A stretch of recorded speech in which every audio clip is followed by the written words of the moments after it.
आपण पाहत आहात नाशिक खबर न्यूज, जनतेचे हक्काचे व्यासपीठ।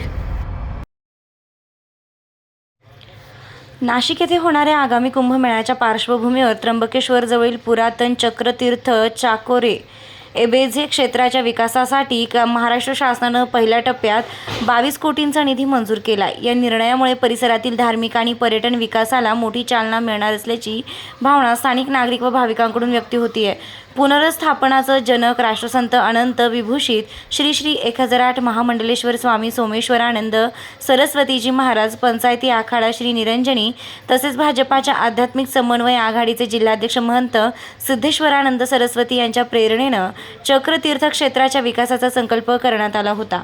त्या अनुषंगाने हा निधी मंजूर करण्यात आला आहे। या निर्णयाबद्दल मुख्यमंत्री देवेंद्र फडणवीस, कुंभमेळा मंत्री गिरीश भाऊ महाजन तसंच इगतपुरी त्र्यंबकेश्वरचे आमदार हिरामण खोसकर यांचे साधू संत आणि स्थानिकांकडून आभार मानण्यात येत असून आनंदोत्सवही साजरा करण्यात आला आहे। मंजूर निधीतून चक्रतीर्थ परिसरात भाविकांसाठी आवश्यक सोयीसुविधा, सुशोभीकरण आणि विविध विकास कामे करण्यात येणार आहेत। त्यामुळे आगामी कुंभमेळा दरम्यान भाविकांना अधिक सुविधा उपलब्ध होणार असून धार्मिक पर्यटनालाही मोठी चालना मिळेल असा विश्वास व्यक्त केला जातोय।